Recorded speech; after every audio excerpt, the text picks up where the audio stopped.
Les vraies voix Sud Radio, 17h-20h, Philippe David, Cécile de Ménibus.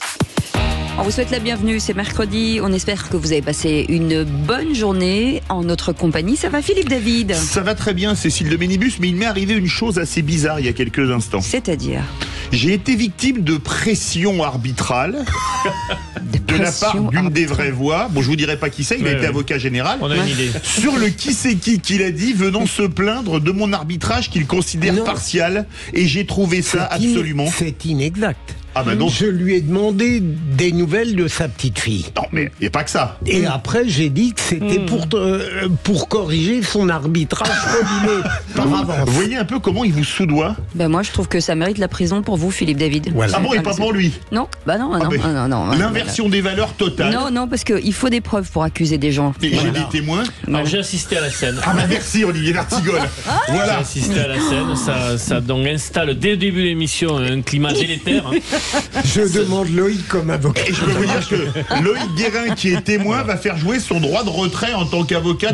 Le dossier est énorme. Allez, dites donc, elle démarre bien cette émission. Ah, vous avez compté le plaider? Je compte bien le plaider. Ouais. Ah ouais, Ni vous honte, avez ni plaidé. honneur. Voilà, c'est ça.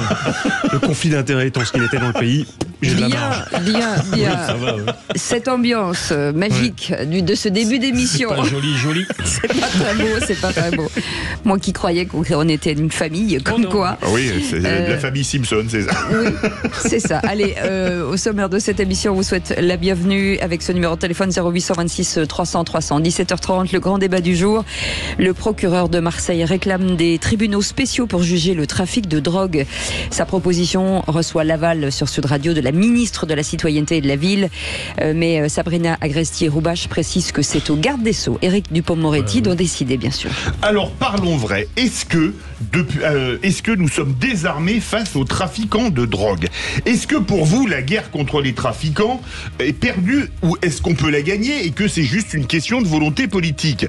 Depuis des années, on a échoué sur toute la ligne. Est-ce que pour vous, ces tribunaux spéciaux sont la solution? Et à cette question, faut-il des tribunaux spéciaux pour les trafiquants de drogue? Vous dites oui à 63%. On attend vos appels au 0826 300 300. On va en parler avec notre invité. Jean-Christophe Couvi sera avec nous, secrétaire national d'unité SGP Police Force Ouvrière. Et puis le coup de projecteur des vraies voix à 18h30. 10 ans après l'interdiction, le parti d'Édouard Philippe ravive le débat sur le non-cumul des mandats. Le parti Horizon suggère de permettre à nouveau aux députés, des sénateurs d'occuper des postes exécutifs locaux tels que adjoint au maire ou vice-président de département. Cette proposition est donc présentée au nom de l'ancrage local des parlementaires. Alors parlons vrai, est-ce que la fin du cumul des mandats a été une erreur? Est-ce que vous pensez qu'un élu national qui a un mandat local a une meilleure connaissance du terrain? Êtes-vous pour une liberté totale, c'est-à-dire qu'on peut être conseiller départemental, maire, député ou sénateur? Ou est-ce qu'il faut un certain encadrement, je sais pas, 2 mandats par exemple? Faut-il autoriser à nouveau le cumul des mandats? Eh bien vous dites non à 80%. Aude attend encore et toujours vos appels au 0826 300 300. Et on en parlera avec Henri Alfandari, qui est député Horizon d'Indre et Loire et rapporteur du texte. On vous souhaite la bienvenue, les vraies voix, jusqu'à 19h. Les vraies voix Sud Radio. Et nos prévenus sont là. Philippe Bilger, président de l'Institut de la Parole, avec son avocat Loïc Guérin, qui est avocat pénaliste. Et dans la partie, dans l'autre côté... Homme de vertu, Olivier D'Artigol, comme il est bon témoin de moralité. Celui qui, lorsqu'il gagne, saute, pour moi. L'homme de vertu, Coupable. Olivier D'Artigol, et ça saurait ça. Chroniqueur politique et conseiller municipal de Pau. Ça va, Olivier D'Artigol? Très bien. Ouais, bah quoi, c'est très bien, Ah oui, c'est tout. vous avez Vous êtes payé au mot? conseiller municipal de Pau. Non mais Ouais. il a été choqué de la scène à laquelle il a assisté. Hein. Oui. Oui, j'ai du mal à me remettre. Ouais, qu'est-ce qu'il joue Je ne bien? suis plus au conseil municipal de Pau. Je ne siège plus. Je n'ai plus d'activité politique locale. je le D'accord, précise. et je le sais. C'est une en plus. ancienne vie. C'est une ancienne vie, mais je l'ai lu, je l'ai entendu et je l'ai quand même dit. Voilà, c'est ça. Bon, c'est de ma faute. Ne Allez. dévertez pas ma cause. Ça fait déjà lui tout à l'heure. Je le trinquais. 0826 300 300. Maud est avec nous de Seine-Saint-Denis. Bonsoir Maud. Bonsoir. Comment ça va Maud? Bah, très bien, merci et vous. Bien, Vous écoutez, avez l'air en forme. Bah oui, comme oui. d'habitude, vous savez, nous on est heureux Une d'être là tous les journée jours. avec Maud, c'est le rêve. Ah bah oui, c'est sûr. Ah bah Bravo, bravo merci. monsieur. Ça y est, je viens de percuter. Vous êtes la seule. Ouais. Et dans un instant, on parle de quoi avec vous, Maud? Pourquoi les Jeux Olympiques sont une affaire d'argent? Ah, on en parle dans un instant, c'est pas idiot comme question. Et le répondeur, c'est Sylvie qui nous appelle et qui nous laisse un message. Bonjour, donc je suis Sylvie, j'ai été professeure en Essonne et je voulais vous dire que vraiment le problème commence à l'école, école, collège et la suite. Enfin, depuis les années 70, les programmes ont été complètement démolis. On a retiré aux professeurs le moyen de former des têtes bien faites, bien remplies. Et donc, on a programmé un échec scolaire et surtout, il fallait pas faire de vagues. Et quand vous vouliez faire votre travail correctement, eh bien, vous dérangiez ou vous causez des ennuis. Voilà. Eh bien, bon courage à tout le monde. Merci. Sylvie. Il ne faut pas m'ouvrir la porte pour une certaine détestation de l'école d'aujourd'hui parce que je m'y engouffre totalement après. Et largement. Est-ce que quelque part, ce que dit Sylvie, c'est pas prouvé par les classements PISA et TIMSS où la France baisse année après année? Vous qui avez été prof, Olivier d'Artigol. Le grand problème de l'éducation nationale, c'est que les inégalités scolaires sont le reflet des inégalités sociales, donc ça c'est un problème, mais il faut avoir toujours une pensée pour les professeurs qui au quotidien sont des héros de ce quotidien, continuent à travailler. Il y a encore des monsieur Germain, pour reprendre la référence de Camus. Non, mais pas tous, mais aussi. Oui, ils existent. Parce que nous ne parlons absolument plus d'eux. Il y a tous les jours des enseignants remarquables et qui font un travail dans des conditions souvent difficiles et peu reconnues par la nation. C'est vrai, c'est vrai. Loïc Guérin, l'école. L'impact qu'on peut en avoir, nous, en tant que parents, est assez catastrophique, honnêtement. Enfin, effectivement, on peut toujours dire il y a de bons professeurs, tout va bien, et on se cache derrière son doigt. J'ai bien entendu. Mais j'entends aussi le fait qu'en bottant comme ça en touche, parfois, on évite de regarder en face. Moi, je le dis. Est-ce que l'un d'entre vous est déjà intervenu à l'école pour ses enfants? Est-ce que vous êtes... Bien sûr, plusieurs fois. Dans le sens où vous n'êtes pas d'accord avec ce qui est dit? Non, je n'ai jamais critiqué un professeur. En fait, j'allais aux réunions. Déjà, je mobilisais, pas forcément moi, mais on suivait ça. Et j'ai essayé autant que possible de ne jamais poser les questions que les professeurs détestent aujourd'hui, qui représentent une mise en cause en permanence. Le Guérin, oui. C'est toute la difficulté de l'exercice. Je suis également respectueux de l'institution, je fais attention, parce que j'imagine et je sais à quel point c'est difficile, parce qu'ils ont régulièrement des parents qui, se croyant bons parents, en fait, vont à la défense presque obstinés de leurs enfants en leur excusant absolument tout et n'importe quoi. Mais en même temps, quand on voit qu'il y a une défaillance, on est un peu obligé de bouger et de pointer du doigt des professeurs qui sont irascibles, se comportent mal à l'école, donnent des notes qui sont aberrantes, etc. etc. Donc c'est toujours un équilibre difficile. Alors je mets le frein. Je mets vraiment le frein. Mais néanmoins, une ou deux fois, il m'est arrivé de devoir faire monter l'information que je... En général, et ça a servi ou pas? Oui, bien sûr. D'accord. Olivier d'Artigol. Comme élève, j'ai pas souvenir de mes parents intervenant auprès du corps professoral, ça ne serait jamais arrivé. Ils étaient plutôt à soutenir ce que disaient les profs. Et comme prof, j'ai enseigné une quinzaine d'années, je n'ai pas vécu, moi, la période qui semble s'être installée, c'est-à-dire des parents très interventionnistes. Moi, je n'ai pas ce souvenir-là, et je suis pour tenir les parents le plus éloignés en tout cas de ce qui peut affaiblir l'autorité du maître. Ou de l'école. Allez, direction Seine-Saint-Denis avec Maude. Et Maude, sur ces Jeux Olympiques qui, pour vous, sont trop une histoire d'argent. C'est clair, oui, parce que j'aurais pensé que les Jeux Olympiques, en fait, avaient pour but de créer un moment d'union, un moment assez important pour la France, un moment d'union autour du sport, et puis au lieu de ça, on en fait un événement complètement mercantile, qui en plus exacerbe les clivages. 180 000 € pour faire passer la flamme dans une ville, enfin, qui trouve ça normal? Quelle ville a les moyens de payer ça? Ouais, c'est vrai. Et quand on voit le prix des places pour la cérémonie d'ouverture, par exemple, pour les 700 € la place. Attendez, moi, j'habite à Saint-Denis, je sais pas comment je vais aller faire pour bosser. Ah oui, ça c'est. Vous êtes à côté du Stade de France. J'habite à un quart d'heure à pied du Stade de France. Ah oui, ça c'est sûr, ça va être compliqué. Oui, et vous avez la possibilité. Pourquoi c'est compliqué pour moi? Pourquoi vous avez la possibilité de faire du télétravail ou pas du tout, en fait? Non. D'accord, ok. Voilà. Ça va être un souci. Donc, et on me dit, non, ça va être compliqué, mais comment en France, dans un pays qui est quand même censé être développé, on en arrive à ne pas pouvoir s'organiser. Mais elles sont où les têtes pensantes? Enfin, les gens intelligents, ils sont où? Vraie voix, à mon avis. Enfin, quelques-unes en tout cas. Oui. Mais plus sérieusement, je me permets de poser une question. Est-ce qu'il est possible de faire, pour des Jeux Olympiques, dans les conditions où on les organise, une grande fête populaire? Je ne sais pas comment on pourra faire. C'est l'un des grands sujets des mois à venir. Est-ce qu'il y aura cette dimension populaire? Moi, je vois les populations de la Seine-Saint-Denis, pour ce que je peux percevoir avec des contacts que j'ai avec certains élus, se sentent absolument pas intégrés, quoi. Après, en matière de sécurité, comme si quelque chose venait s'installer, sans qu'ils se sentent partie prenante. J'étais à midi discuter avec un commerçant qui a son commerce tout à côté d'un site. Il ne sait pas comment ça va se passer pour lui. C'est fou. Ouais. Il ne le sait toujours pas. Maud, vous restez avec nous. Vous êtes notre vraie voix du jour et on est ravis, bien entendu, de vous accueillir. Vous restez jusqu'au qui l'a dit. Ou Philippe Bilger ne sera pas avantagé, je le dis. Non.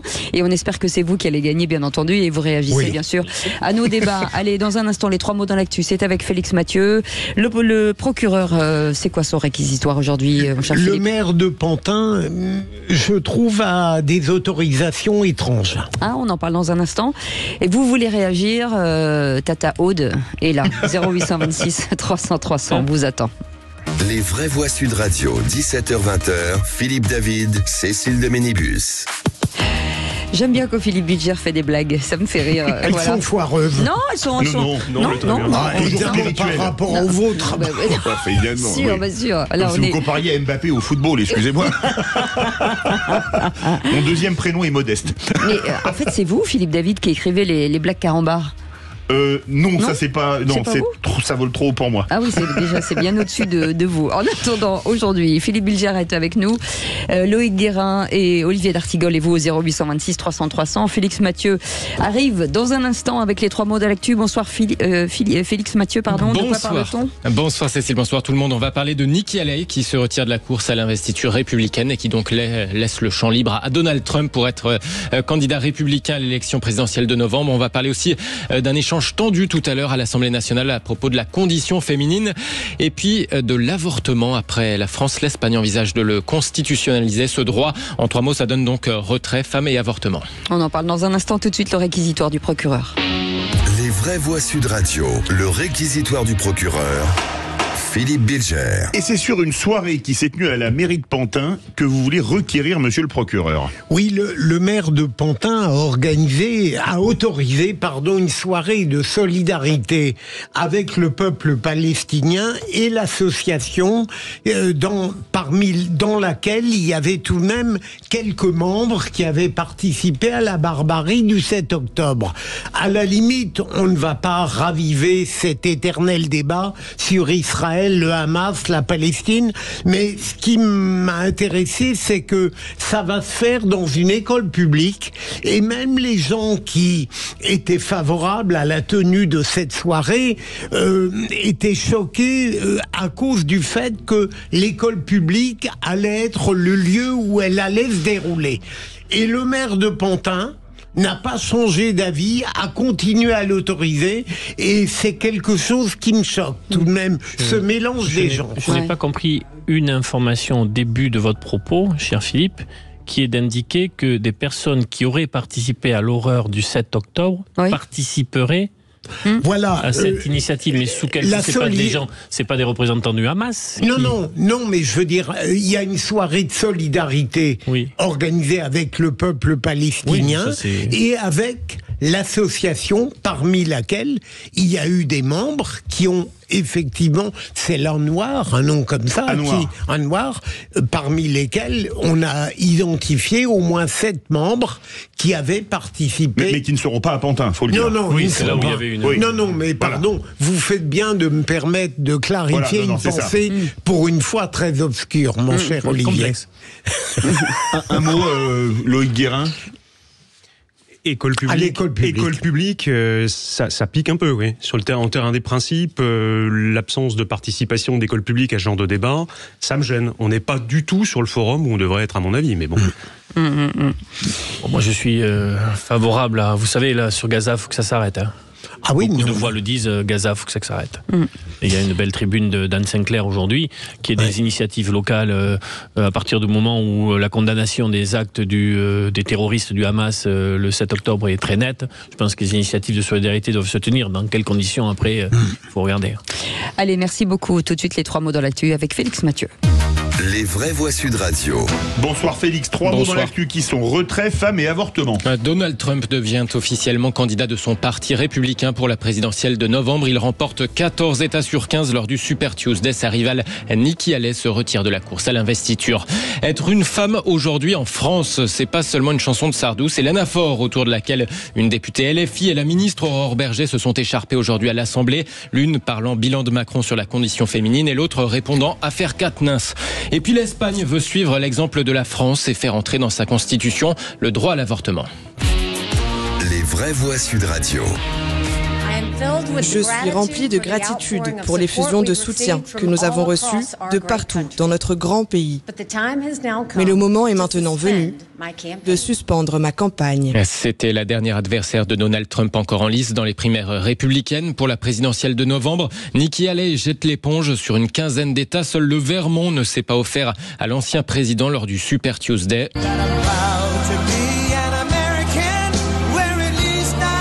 Dans son discours de victoire, Donald Trump avait aussitôt appelé sa rivale à se ranger derrière lui la nuit dernière.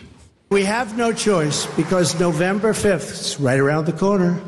Nous n'avons pas le choix, car le 5 novembre approche à grands pas. Le 5 novembre sera le jour le plus important de l'histoire de notre pays. Nous voulons l'unité, et nous allons l'avoir, et ça va se faire très rapidement. Comme je le disais dernièrement, le succès apportera l'unité à notre pays. Honnêtement, notre pays est en train de mourir, et nous allons rendre à l'Amérique sa grandeur. Plus grande que jamais. Merci beaucoup, ce fut une grande soirée. Merci beaucoup. Donald Trump à Mar-a-Lago en Floride, l'ancien président supplante désormais le président démocrate sortant Joe Biden dans une série de sondages ces derniers jours. Je veux rendre hommage tout de même à cette vaillante Nikki Haley qui, contrairement aux collègues masculins de Santis qui s'est aplati immédiatement, a tenu jusqu'au bout. Bon, il y a des femmes, ma chère Cécile, auquel j'ai des plaisirs à rendre hommage. Donald Trump n'a pas prononcé le nom de sa concurrente. C'est vrai. Hier soir, ce qui fait une forme de goujaterie. Et je partage l'avis du procureur parce que ça maintenait quand même dans cette primaire républicaine pas une tension, mais au moins un discours alternatif. Une apparence de contradiction. Très inquiet. Proprement très inquiet. Très inquiet par ses prises de position depuis lors, sa capacité à déstabiliser le reste du monde, sa proximité avec Poutine qui est inquiétante, avec des intérêts russes qui sont très clairs derrière, d'investissement, de soutien, contre nature d'ailleurs, et avec un paradoxe monstrueux, c'est qu'il joue sur la carte patriotique alors que c'est probablement le moins patriotique des candidats américains. Et revigoré forcément avec... Exactement. Allez, le deuxième mot qui est femme avec cet échange très tendu cet après-midi à l'Assemblée nationale. La députée LFI Sarah Legrain a attaqué le gouvernement sur son bilan en matière de conditions féminines. Être une femme aujourd'hui en France, c'est porter plainte pour viol et affronter des violences supplémentaires, fuites policières et médiatiques, et dans 80% des cas, un classement sans suite. C'est voir la France s'allier à Orban pour bloquer une directive européenne sur le viol. C'est entendre Macron encenser Depardieu après avoir blanchi Darmanin. C'est vous entendre présenter comme des progrès un congé parental au rabais, un service public fantôme, un groupe de travail sur les mères isolées alors que vous passez votre temps à les stigmatiser. Ce à quoi la ministre à l'égalité femmes-hommes, Aurore Berger, a répondu, notamment en rappelant le précédent de l'affaire Quatennens. Être une femme en 2024, c'est permettre quand par exemple on porte plainte pour viol, qu'il y ait 30% de condamnations de plus qu'en 2017.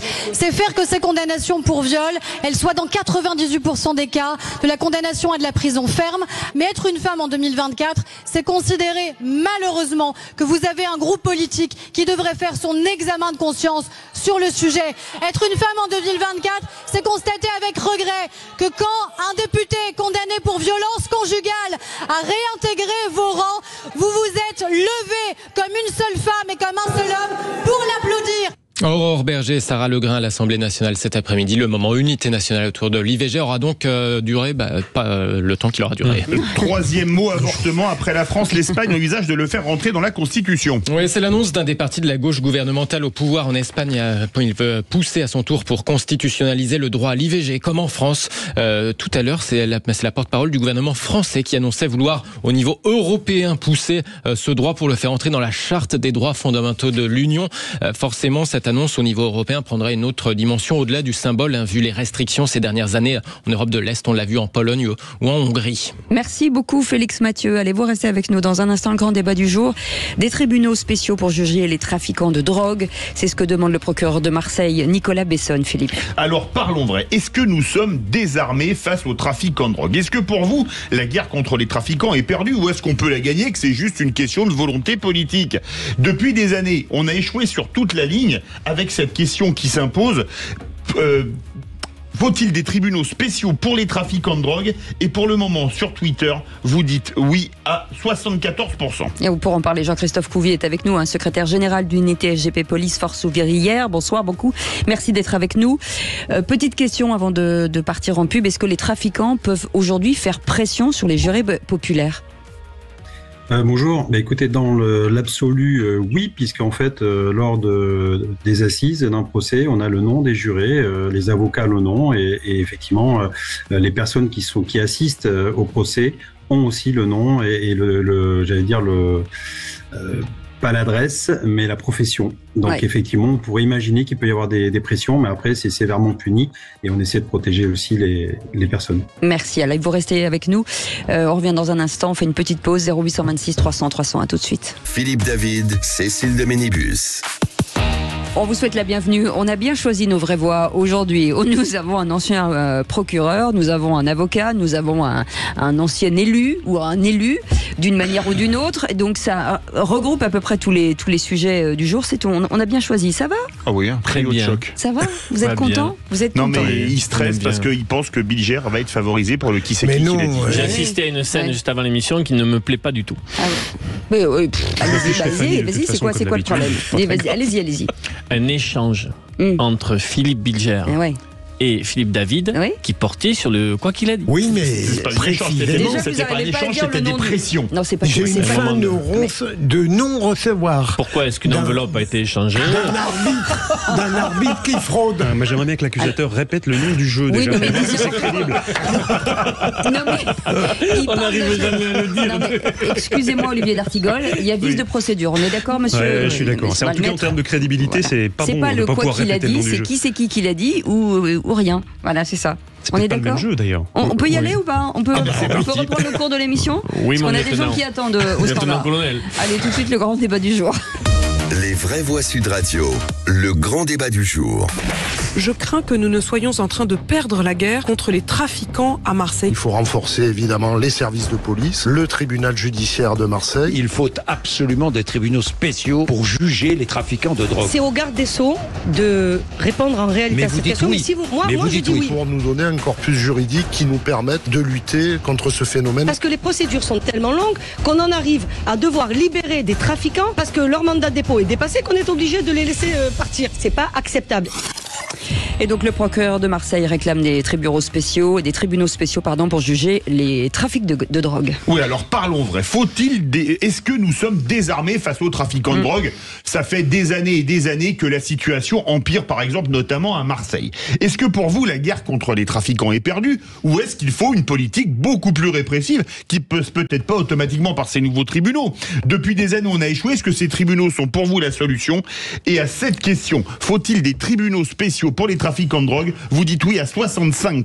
On va en parler avec Jean-Christophe Couvi avec nous, secrétaire national d'unité SGP Police Force ouvrière. Merci d'être avec nous, Jean-Christophe Couvi. Philippe Bilger, l'ancien magistrat que vous êtes, est-ce que ça va dans le sens finalement de demander des tribunaux spécifiques pour les trafiquants de drogue? Moi je ne crois pas, et je sais que c'est très à la mode. À chaque fois qu'on est dépassé par une catégorie de délinquance ou de criminalité, au lieu de se battre avec les moyens ordinaires contre elle, on décide de créer des tribunaux spéciaux. Et ça, c'est une conception perverse de la justice, parce qu'alors on abandonne les autres pans qui mériteraient l'énergie judiciaire. Et deuxième élément, l'expérience que j'ai eue montre qu'en matière de drogue, les condamnations étaient très sévères. Et si on est faible à l'heure actuelle dans la poursuite des trafics de drogue ou même d'usage de stupéfiants, c'est pas lié à l'absence de tribunaux spéciaux, c'est tout simplement lié à la masse considérable de délits et de crimes. C'est une grave erreur de croire que créer un tribunal spécial va régler le problème. Au contraire, ça va démobiliser pour tout le reste et ça fait passer, je dirais, une catégorie de délinquance pour quelque chose d'exceptionnel contre quoi nous ne saurions pas lutter par les moyens qui nous sont donnés. C'est une fausse bonne idée. Maître Loïc Guérin, avocat pénaliste, vous en pensez quoi? Je suis à 200% d'accord avec ce qui vient d'être dit, qui est parfaitement synthétisé. Il faut arrêter de jouer du gris-gris de la réformette pour chaque délit, chaque crime qui va agiter une fois ou la fois suivante la sphère médiatique ou la sphère politique. Il faut arrêter de prétendre et de vendre aux justiciables et aux électeurs une illusion. La justice est malade, mais elle n'est pas malade d'absence de réforme, elle est malade du surcroît de réforme. Le code de procédure pénale et le code pénal ne sont qu'exceptions qui suivent les exceptions, qui n'aboutissent à rien.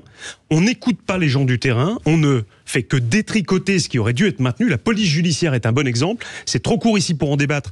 Mais pour les retours de terrain avec lesquels j'ai pu avoir de la police judiciaire, c'est un cauchemar. En détricotant la police judiciaire, on crée les catastrophes de demain. Alors, ça m'étonne, ça vient d'un procureur, d'un parquetier. Je suis totalement d'accord avec ce qu'a dit Philippe Bilger. C'est l'exemple même d'une annonce tonitruante qui peut donner l'illusion que la chose va donc être réglée rondement alors que ça n'amène rien. Donnons des moyens supplémentaires à la justice ordinaire. Et ce qui vient d'être dit sur les conséquences de la réforme de la police judiciaire, les retours de ces spécialistes de ces questions-là, il y a besoin d'une police judiciaire qui peut investiguer au-delà d'un département, qui a besoin de moyens, de temps, qui a besoin de mener des enquêtes au long cours sur ces trafics internationaux qui, eux, ne se réduisent pas au territoire d'un département. Pour résumer, même s'il faudrait dire beaucoup d'autres choses. Allez, ma chère Cécile, avant que notre ami Couvi réponde, et puis il faut bien voir que à chaque fois qu'on a une catégorie de délits, violence sexuelle, conjugale, tribunal spécial. C'est une manie. Mais alors on va poser la question à Jean-Christophe Couvi qui est avec nous, un secrétaire national d'unité SGP Police Force Ouvrière. Est-ce que Jean-Christophe Couvi, est-ce que ça permettrait de désengorger les tribunaux par exemple? Moi, je vais répondre à mon ami Bilger. Alors, je pense qu'effectivement, il y a un constat. Le constat, c'est qu'aujourd'hui, de toute façon, la justice pédale dans la semoule. Elle n'arrive pas à sortir, justement les jugements. Il y a un encombrement de la justice. Et donc, c'est vrai que la vraie crainte, par exemple, c'est quand vous êtes en détention provisoire, c'est 1 an, maximum 2 ans, parce qu'après, c'est le JLD qui peut donner 6 mois supplémentaires. Juge de la liberté de la détention pour les auditeurs. Voilà, jusqu'à 2 ans maximum. Et l'idée, c'est de dire, voilà, si nous, on n'arrive pas à juger une personne dans les 2 ans, on est obligé de la laisser sortir. Et donc, forcément, ça donne aussi des mauvais stimuli à la pègre et à la délinquance. On en est là aujourd'hui. Donc, on fait, si vous voulez, un autre chiffre qui est important. Chaque année, il y a 4,5 millions de plaintes. 70% sont classées sans suite. Et après, il y a encore un autre tri. Donc, dans l'imaginaire des gens, une plainte égale derrière, effectivement, une affaire résolue, et c'est pas vrai. Et donc, il faut refonder la justice. Il y a des problématiques, il faut s'y attacher. Pourquoi pas? Il y a le GIRS qui existe, c'est la juridiction interrégionale spécialisée dans la lutte contre la criminalité et la délinquance organisée. Donc déjà, il y a des choses qui existent et qui marchent bien. Après, il faut donner plus de pouvoir aux juges, j'allais dire. Quand je dis plus de pouvoir, c'est de pouvoir juger plus vite et d'avoir une réponse et une politique pénale adaptée. Voilà, et c'est ça qu'il faut faire. Et aujourd'hui, par exemple, quand on interpelle des délinquants sur Nantes ou Angers, la première chose que les délinquants nous disent, c'est c'est le parquet d'Angers qui va mener l'instruction, ou alors est-ce que c'est Nantes? parce que si c'est Nantes, je m'en sors bien. Si c'est Angers, je sais que je vais prendre cher. Voilà où on en est, parce que les parquetiers sont surchargés, et effectivement derrière la justice, elle ne répond pas en temps et en heure. Et quand on a une sanction qui arrive beaucoup plus tard, eh bien ça n'a pas le même impact psychologique que si c'est tout de suite. J'entends l'argument de Jean-Christophe Couvi sur le fait de la nécessité de que la justice juge vite. Mais dans votre discours, il y a une petite musique qui tendrait à laisser croire qu'il n'y a aucune condamnation dans notre pays, qu'il n'y a pas de peine de prison ferme. Or, ce que je peux lire par ailleurs me montre que il y a aussi des condamnations et que il y a des délais, il y a des problèmes, mais on ne peut pas donner le sentiment d'une impunité totale. Jean-Christophe. En fait, les condamnations, elles arrivent trop tard dans le cursus pénal des délinquants. Dès lors que vous êtes mineur et que vous commencez à faire des bêtises, nous on le voit, quand on passe les jeunes au fichier, ils sont connus pour dizaines, quinzaines d'affaires. La sanction est jamais tombée. C'est toujours une admonestation. C'est toujours attention, c'est la dernière fois. La prochaine fois, ça va être plus grave. Et en fait, la sanction elle tombe pas. Et pas assez vite. Et donc du coup, le jour où la personne, elle passe en jugement, là on a une sanction plus lourde, et donc du coup ça rallonge les temps de peine parce que la sanction est très lourde. Si elle était arrivée plus tôt dans le cursus, eh bien à un moment donné, c'est comme les Pays-Bas, on arrive à stopper justement la délinquance, parce que ça sert aussi de leçon. Voilà, vous allez passer 10 jours ou 15 jours en prison dans une pièce de 9 mètres carrés, eh bien ça vous fait réfléchir un petit peu sur quelle vie vous voulez mener. Le Guérin, l'avocat de la défense. Alors, pas entièrement en désaccord, si ce n'est que je pense qu'on se trompe sur l'effet d'abord de l'emprisonnement à court terme. Toutes les études sont plutôt dans le même sens.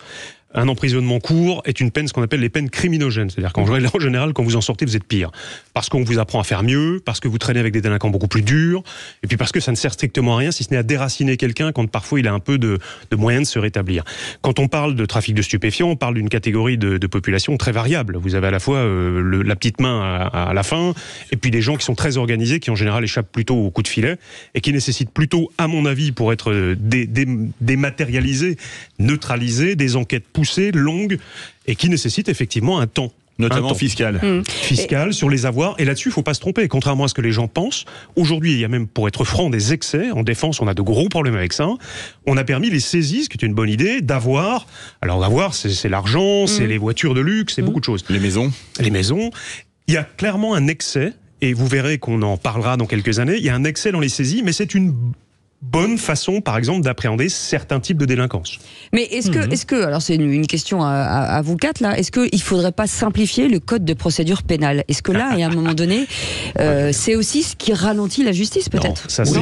Ouais, alors, alors là-dessus, on va évidemment pas du tout être d'accord, et je vais faire 3447 pages. Non mais alors entendons-nous. On va être d'accord quand il s'agit de déterminer toutes les exceptions qui viennent servir d'exception aux exceptions de l'exception. M'engueulez pas. Donc maître. toutes les petites modifs. Non, mais évidemment pas vous. J'en veux beaucoup aux législateurs qui se gargarisent de ses propres réformes, qui s'enivrent de son propre petit pouvoir et qui n'a absolument aucune expérience du terrain. C'est inapplicable pour les juges, c'est inapplicable pour la défense, c'est inapplicable pour les policiers. Donc ça, il faut arrêter. Effectivement, violence sexiste. Alors vous mettez une gifle à un conducteur de bus, c'est un délit. Vous lui mettez à l'extérieur de son service, c'est une simple contravention. Parce qu'il fallait réprimer les violences faites dans les transports en commun. Le code pénal est plein de ces exceptions-là qui alourdissent artificiellement la procédure. 400 pages de plus depuis 4 ans. En revanche, tout à fait d'accord. On est entièrement d'accord là-dessus. En revanche, là où je ne serais pas d'accord, c'est que la simplification ne veut pas toujours dire la même chose dans la tête des gens. Il est hors de question de continuer ce qu'on fait un peu trop, c'est-à-dire une simplification qui se fait sur le dos des droits de la défense. On a un vrai sujet de débat à l'occasion, et on y reviendra, mais on a des ordonnances pénales, par exemple, qui sont des délits où vous êtes condamné sans débat, sans accès à un avocat, sans accès, pendant la garde à vue, au dossier, et vous prenez une ordonnance pénale qui est un délit, comme une simple contravention, histoire de désengorger un peu les tribunaux. Les gens ne savent même pas pourquoi ils sont là, ils ont un casier, ils n'en ont même pas conscience. Voilà des réformes que je ne veux pas voir de notre côté. Philippe Guichard veut réagir. Je voudrais, j'ai bien conscience que le discours, le propos que je vais tenir, il n'est pas partagé dans la magistrature. Moi, j'en ai assez de cette ambiance qui laisse croire qu'on est en permanence en état de crise. Il y a d'énormes retards dans la magistrature en matière pénale, mais il faut une bonne bonne fois pour toutes les prendre à bras-le-corps, faire un contrôle professionnel et imposer que le magistrat sache que de l'autre côté, il y a des gens qui attendent des décisions rapides, immédiates. Si on avait un vrai contrôle professionnel eh bien on arrêterait. Si on consacrait au travail le temps qu'on met pour dire qu'on en a trop, eh bien je crois que ça irait beaucoup mieux. Oui, mais sur le terrain, Jean-Christophe Couvi, parce que tout ça c'est bien beau, mais c'est quand même la police qui trinque derrière. Et la police, elle trinque, et d'ailleurs, il y a un désamour pour la police judiciaire, parce que justement, le code de procédure pénale, effectivement, s'alourdit, mais toujours pour le droit de la défense, justement, des suspects. Et non pas des victimes. Alors on va dire que c'est pas vrai. Conception de l'état de droit totalement aberrant. À chaque fois qu'on entend la musique de dire on va simplifier le code de procédure pénale, on va l'alléger, à chaque fois qu'on a voulu y toucher, on en a rajouté. Alors pitié, ne touchez plus au code de procédure pénale.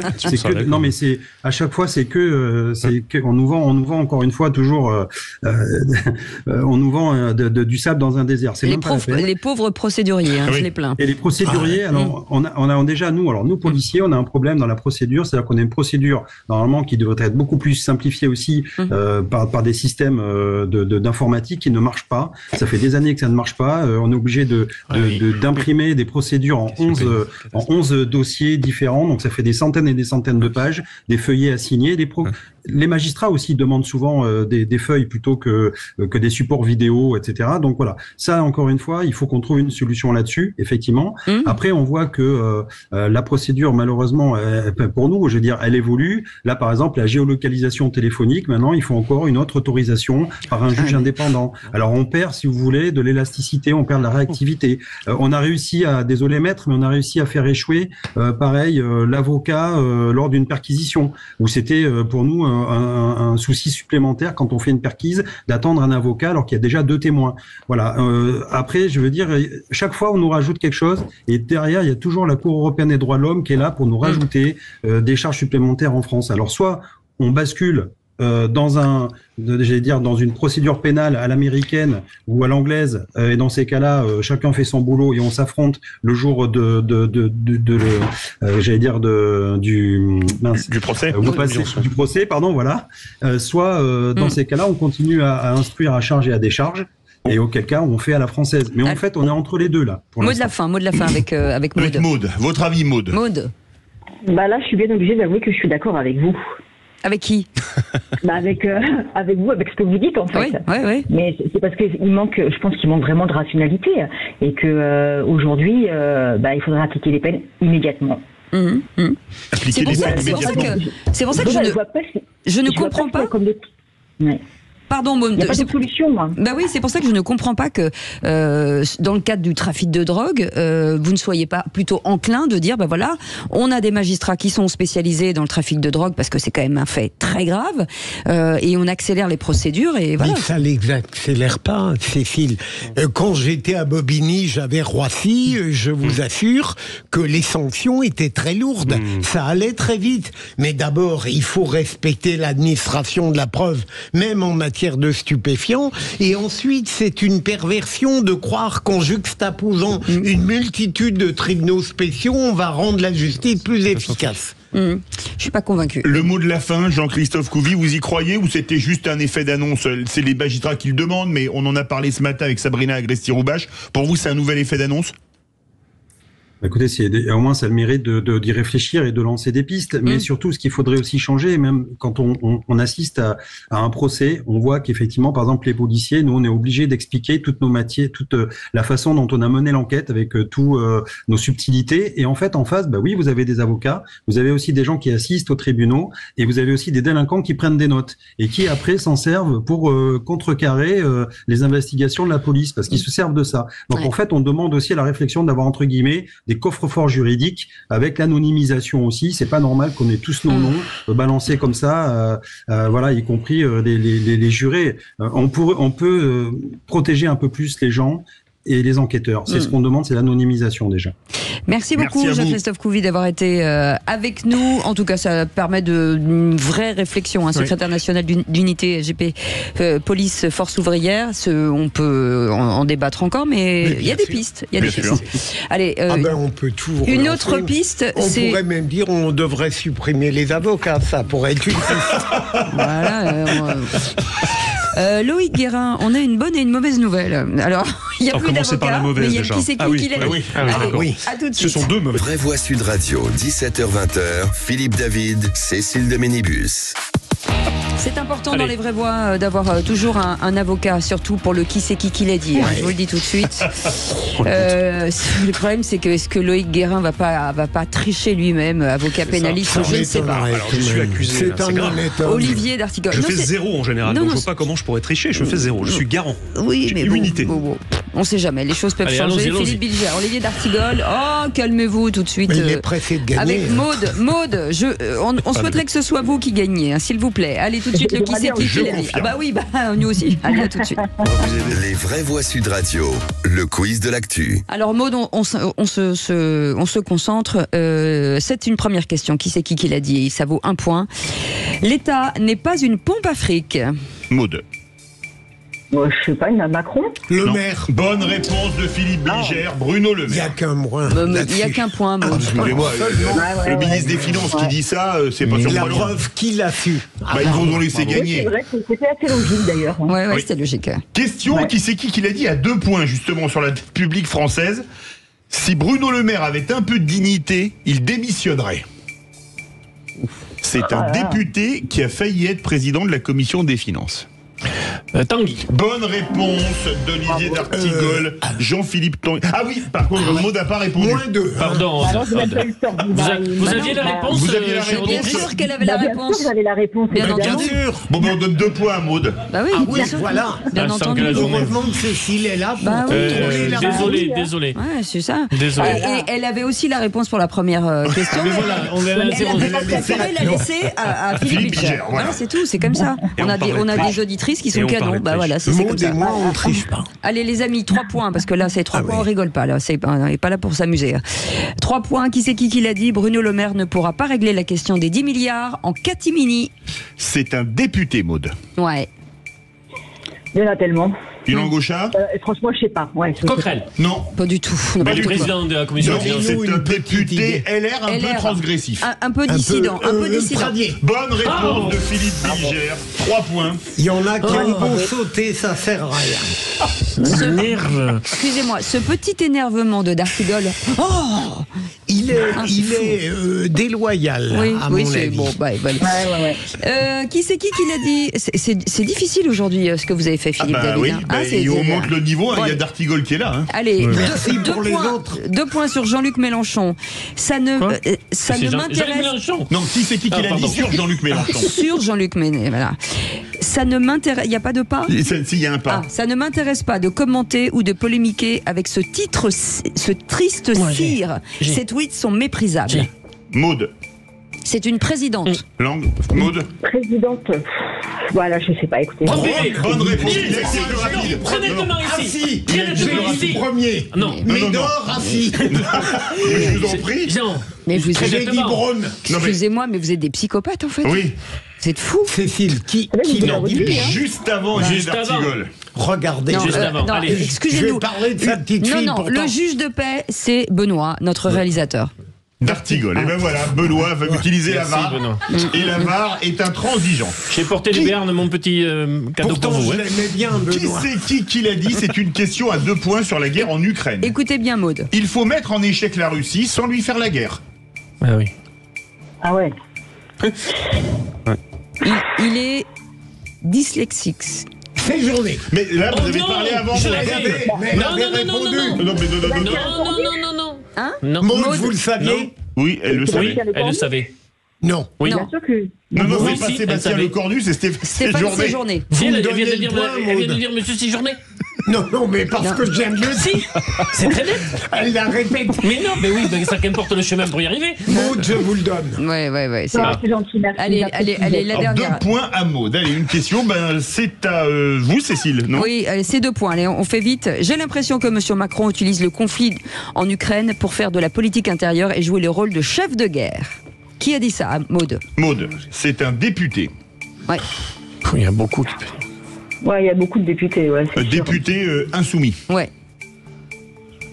Langue au chat, Maud? C'est pas bon pas. Ah ouais, langue au chat, hein. Ah ouais. Allez-y. Allez. Coquerel. Non. Bon pas. Non. Autant. Non. Sa femme travaille avec lui. Panneau. Bonne réponse, Corbière. Garrido. Moi, j'ai dit Garrido. Mais c'est Corbière. Mais c'est pas les mêmes, Corbière et Garrido. N'importe quoi.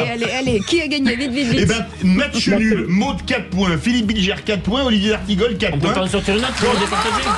Quant à Loïc Guérin, il a exercé le droit de retrait des avocats. Maud, merci d'avoir joué avec nous. On vous embrasse très fort. Merci, Maud. Et à très vite, on espère. Dans 10 minutes, le jour de table de l'actu des vraies voix avec Philippe Bilger. On parle de quoi? Devons-nous avoir peur du côté obscur de notre personnalité? Et je ne parle pas que de Philippe David. Parce que Philippe David est assis dessus, sur le côté obscur. Avec Loïc Guérin, on parle de quoi? Perquisition de la mairie de Paris. Avec vous, Olivier D'Artigol. Budget du sang, de la sueur et des larmes. Mais pour qui? Allez, on fait une petite pause. À tout de suite. Pardon pour le retard.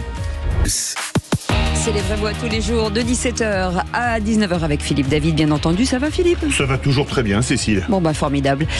Philippe Bilger est avec nous, Loïc Guérin avec Olivier D'Artigol et vous au 0826 300 300. Félix Mathieu vient de nous arriver et vous allez nous emmener à l'Olympia. Oui, on va parler de ce concert dédié à la lutte contre le cancer du pancréas. Ce sera lundi prochain à l'Olympia, concert intitulé Leur voix pour l'espoir. On en parle dans un instant. Et je voudrais pousser un coup de gueule contre les élus qui demandent la suppression de la clause de conscience des médecins pour obliger ceux qui ne veulent pas pratiquer des IVG à en pratiquer. Mathilde Panot, Emmanuel Bompard de LFI ou encore Mélanie Vogel de LV s'étant prononcés à ce sujet. Et je tiens à dire que je suis scandalisé qu'on puisse vouloir forcer des médecins à pratiquer des actes contraires à leur conscience, une liberté inaliénable à laquelle on ne devrait même pas songer à toucher. Obliger des médecins à pratiquer des avortements en supprimant la clause de conscience dans un premier temps, avant de les obliger à pratiquer des euthanasie le jour où la loi aura été modifiée, puisque la clause de conscience n'existera plus. J'en parle d'autant plus facilement que je suis favorable à l'IVG parce que je ne veux plus que des femmes meurent d'une hémorragie suite à un avortement clandestin et que je suis également favorable à l'euthanasie et au suicide assisté pour les personnes qui veulent abréger leur souffrance. Mais forcer un médecin à aller contre sa conscience, ça jamais. D'ailleurs, les avocats ou les journalistes ont une clause de conscience et il ne viendrait à l'idée de personne de vouloir y toucher. Éric Dupond-Moretti en déclarant que, je cite, le médecin qui ne voudra pas pratiquer une IVG aura évidemment le droit et la liberté de ne pas vouloir. On ne va pas violer les consciences. Et ça, c'est d'ores et déjà garanti par la Constitution. Fin de citation. Ami, je l'espère, un point final au débat. Philippe Bilger. J'adhère absolument, mon cher Philippe, sur les deux plans de votre argumentation. Vous êtes favorable à l'avortement, à la constitutionnalisation, donc vous êtes d'autant plus légitime dans votre refus de la violation de la clause de conscience. Il faut préciser que la réforme constitutionnelle ne touche pas à la clause de conscience, contrairement. Non, mais certains demandent à ce qu'on y touche. Oui, mais le texte qui a été voté en Congrès, parce que ça a circulé, ne touche pas à cette clause de conscience. Il faut aussi poser le droit effectif à l'IVG, par exemple en permettant aux sages-femmes de pouvoir intervenir dans des conditions plus simples sur des IVG instrumentales. Entièrement d'accord. Il faudrait peut-être arrêter de faire de la récupération toutes les 5 minutes. C'est fatigant. Allez, direction l'Olympia, il y a un événement lundi prochain. Oui, un concert dédié à la lutte contre le cancer du pancréas, 11e édition de cet événement intitulé Leur voix pour l'espoir, et c'est organisé par l'animatrice Laurie Choleva. Bonsoir. Bonsoir. Merci d'être avec nous dans Les Vraies Voix sur Sud Radio. Vous avez réuni beaucoup de beau monde sur scène au profit de l'association Arcade, aide et recherche en cancérologie digestive. Patrick Bruel par exemple, Gaëtan Roussel, Patrick Fiori, Olivia Ruiz, mais aussi par exemple Elie Semoun ou encore Anne Roumanoff. Il y a urgence, c'est votre message, à mettre les moyens sur ce sujet du cancer du pancréas? Oui, effectivement, merci de me recevoir pour en parler, mais c'est vrai qu'il y a urgence, c'est vraiment quelque chose dont il faut parler de plus en plus, puisque c'est l'un des cancers les plus redoutables qui gagne du terrain, avec une incidence qui a doublé ces 20 dernières années, et c'est aussi l'un des cancers les plus méconnus, et donc on a vraiment besoin de beaucoup d'argent pour financer la recherche, pour faire avancer les choses, pour arriver à mieux comprendre ce cancer, pour arriver à ce qu'il soit dépisté plus vite, pour aussi allonger la durée de vie. Donc voilà, c'est pour ça que je fais cet événement chaque année depuis 11 ans pour vraiment alerter et sensibiliser. Comment c'est possible une incidence qui a doublé ces dernières années ? Et justement, c'est quelque chose qu'on ne comprend pas. Alors peut-être qu'on associe ça à l'alimentation, mais sans aucune certitude en fait. C'est un fait, ça a doublé. Avant, on parlait beaucoup du cancer du pancréas pour des hommes de plus de 60 ans. Aujourd'hui, on se rend compte qu'il y a vraiment énormément de femmes qui sont touchées. Il y a des jeunes qui sont touchés par ce cancer. Il y a beaucoup de quarantenaires qui sont victimes de ce cancer. Donc voilà, on sait pas. Franchement, on est vraiment dans le flou. Oui, alors il y a des facteurs comme la cigarette, bien sûr, qui sont aggravants. Mais c'est vrai qu'on a peu d'informations sur le cancer du pancréas aujourd'hui. Il y a des avancées, on trouve des choses, mais c'est encore un peu faible. C'est pour ça qu'il faut vraiment entreprendre des travaux de recherche sur plusieurs années pour mieux comprendre et mieux suivre cette évolution. La recherche d'un point de vue général et d'un point de vue individuel, plus de dépistage, c'est aussi plus de chances de le prendre à temps finalement. C'est ça aussi le message. Oui, parce que le cancer du pancréas, ça fait partie de ces cancers silencieux qui ne donnent aucun symptôme jusqu'au moment où il est déjà assez avancé. Donc c'est vrai que si on arrivait à le dépister plus facilement, parce qu'on va pas regarder le pancréas des gens tous les 4 matins, c'est impossible de mettre ça en place. Donc c'est vrai qu'il faudrait un dépistage un peu plus efficace pour pouvoir déceler ce cancer vraiment au démarrage et mieux le soigner, c'est sûr. Laurie Choleva, c'est votre histoire personnelle, c'est ça qui est important aussi de dire, puisque votre papa n'a pas visiblement été dépisté à temps. Oui, c'est vrai. Mon père, il a déclaré un cancer du pancréas à l'âge de 54 ans. Il est parti en 3 mois. Donc, c'était très, très rapide. Le cancer était très avancé. Il n'était pas opérable. Enfin, voilà, tout a été assez compliqué. C'est moi-même, j'ai découvert ce cancer dont je n'avais jamais entendu parler à ce moment-là. Et je me suis rendu compte à quel point il pouvait être foudroyant. En tout cas, cet événement, c'est le 11 mars. Forcément, les ventes de billets iront à la recherche.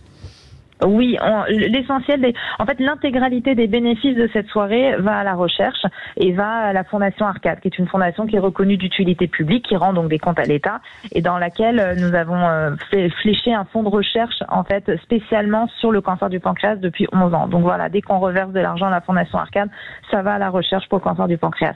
En tout cas, c'est le 11 mars prochain, lundi. Allez acheter votre place, Félix Mathieu. Par exemple, sur le site de l'Olympia, c'est ça, il en reste, on peut encore prendre des places pour ce concert Leur Voix pour l'espoir?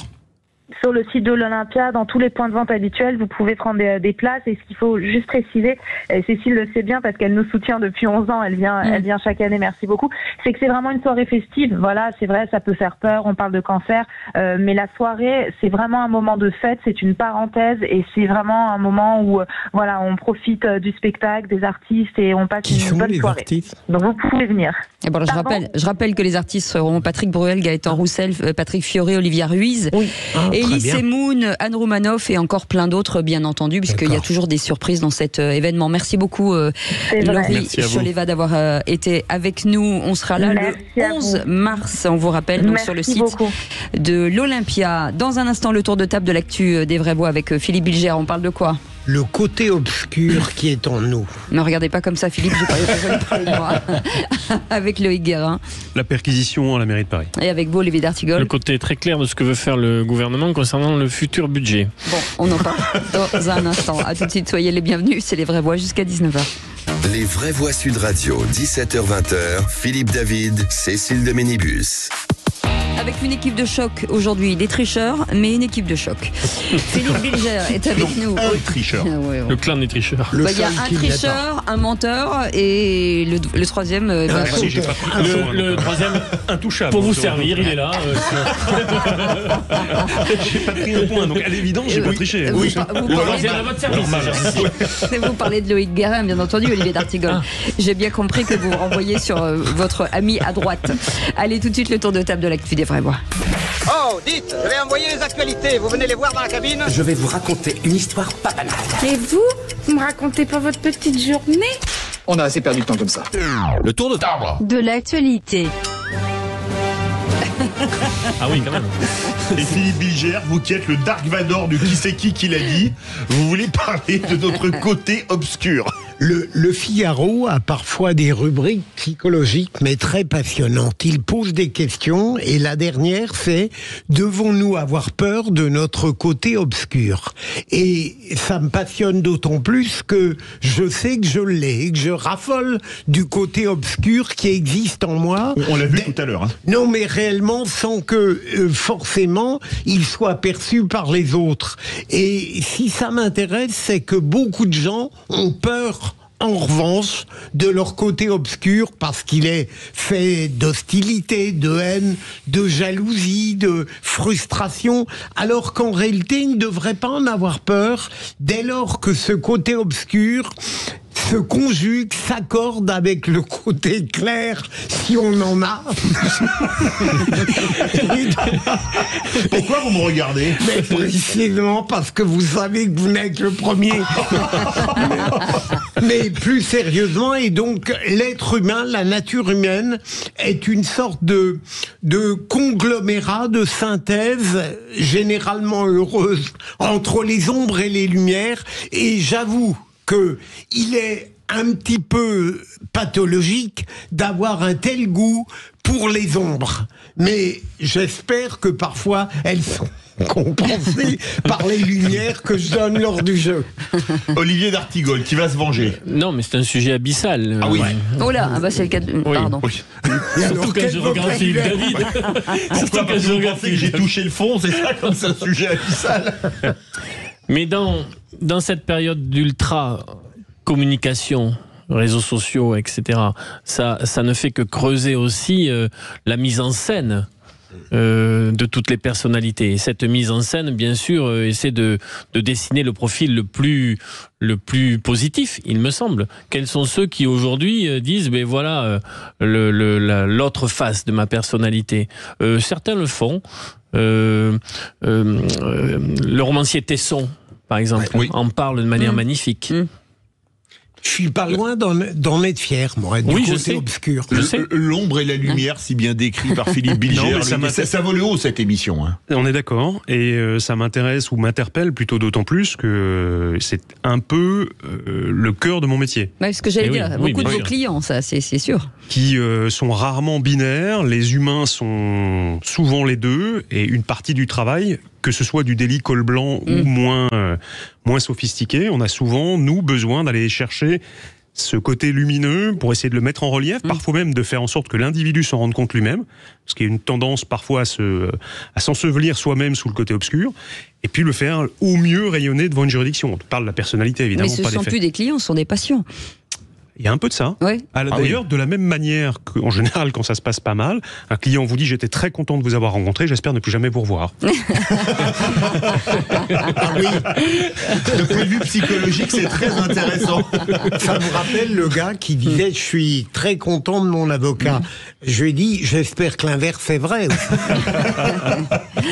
Loïc Guérin, puisque vous avez le mot de la fin, cette perquisition à la mairie de Paris. Oui, perquisition dont tout le monde a parlé depuis une vingtaine d'heures, 24 heures, qui me... Alors évidemment, on connaît tout ça, donc je reviens pas sur la polémique qui a éclaté en fin d'année dernière, novembre dernier. Voyage de 3 semaines en Polynésie, à un moment où c'était pas franchement révélé, puisque la vidéo officielle montrait Madame le maire de Paris en train de pédaler sur un vélo. La réalité était un peu tout autre et un peu plus exotique. 2 délits sont en cause, prise illégale d'intérêt, détournement de fonds publics, du classique, si je puis dire en termes de qualification. On a une double difficulté, me semble-t-il, qui est intéressante. Il y a évidemment l'aspect juridique, premier. Le code des collectivités territoriales impose un certain nombre de règles. Il va appartenir maintenant au parquet national financier de vérifier qu'elles ont été respectées.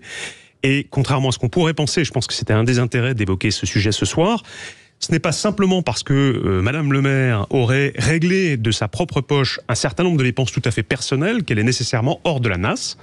Pour une raison toute simple, c'est qu'il faut que le reste des dépenses payées par les fonds publics reste quand même dans les clous du Code général des collectivités territoriales. À défaut, elle devra également rembourser la mairie de ses dépenses. Et là, plus de soucis à se faire sur le plan des délits. Mais par-delà le juridique, et on verra, en cela, la perquisition n'est pas neutre. Parce que les éléments ont déjà été débattus en fin d'année dernière. Alors, perquisition ne veut pas du tout dire culpabilité, mais veut dire que le parquet n'a pas été satisfait des réponses qui ont été apportées. On ne perquisitionne pas par hasard, il y a des moyens à mettre en œuvre. S'ils viennent là, ça ne veut pas dire qu'elle est coupable, mais ça veut dire qu'il y a d'autres éléments à aller chercher et que les réponses initiales ne satisfont pas le parquet. Et il y a évidemment un aspect politique que tout le monde aura compris.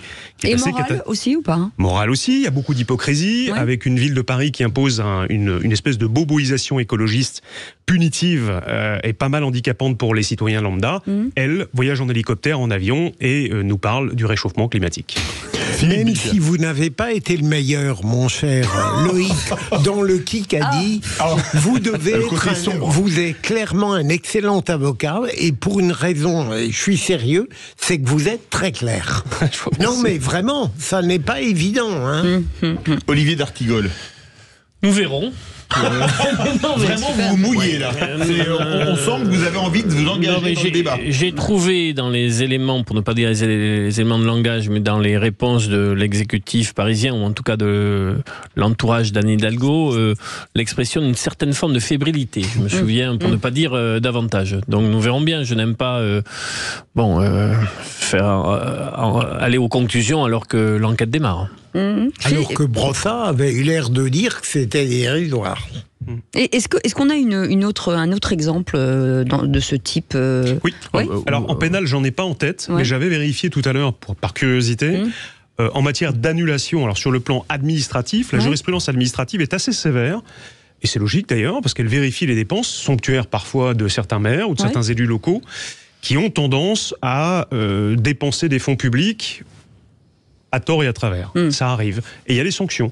Alors, elles ne sont pas nécessairement pénales, elles peuvent être administratives, avec une annulation, évidemment une obligation de rembourser. Ici, ça ne porte pas sur des sommes faramineuses. En tout cas, elle peut y faire face, avec les conséquences politiques que ça implique. Mais là, qu'est-ce qu'elle pourrait rembourser, quoi? L'avion, l'hôtel, par exemple, avoir à justifier de pourquoi ils sont 6, par exemple, à se déplacer.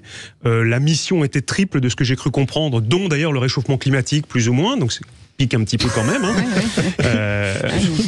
Mais c'est bien de faire le tour du monde en avion pour analyser le réchauffement climatique. Oui, surtout quand on impose la bicyclette sur des routes défoncées parisiennes en plein milieu de la pollution à ses élus, enfin ses concitoyens plutôt.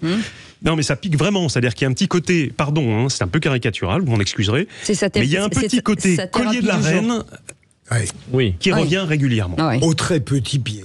Au très petit pied, c'est joliment dit. Allez, vous restez avec nous dans un instant. Olivier d'Artigol, Bruno Le Maire peut-être. C'est maintenant? Non, c'est après. Dans un instant. C'est un petit teasing. Merci. Bah non, mais je vous demande de le faire surtout. Ah oui. Vous êtes en direct dans les vraies voix, ça vous a échappé. Oui, donc il y a des annonces d'économie pour 2024 et pour 2025, et donc je vais vous parler de cette affaire en essayant de vous faire des propositions de ressources fiscales nouvelles. Ça craint. Ne nous en dites pas trop, déjà ils sont pas dans mon viseur. Allez, à tout de suite. Les vraies voix Sud Radio, 17h-20h, Philippe David, Cécile de Ménibus. Bienvenue dans les vraies voix avec Philippe David. On est ensemble jusqu'à 19h. Philippe Bilger est avec nous. Olivier d'Artigol, bien réveillé. Oui, ça va mieux. À 18h30, c'était l'heure.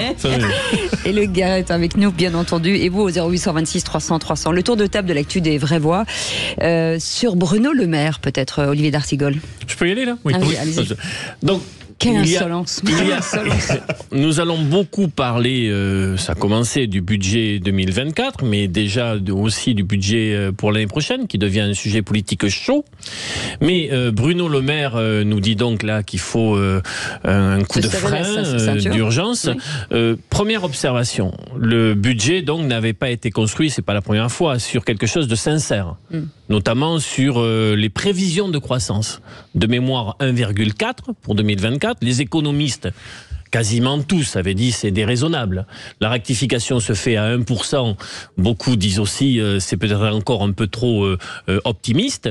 Donc le fait d'aller vers une plus grande sincérité dans ces moments de tension budgétaire, quand on construit le budget devant les représentants de la nation, ce serait plutôt positif. Une collectivité territoriale vote, elle, un budget en équilibre.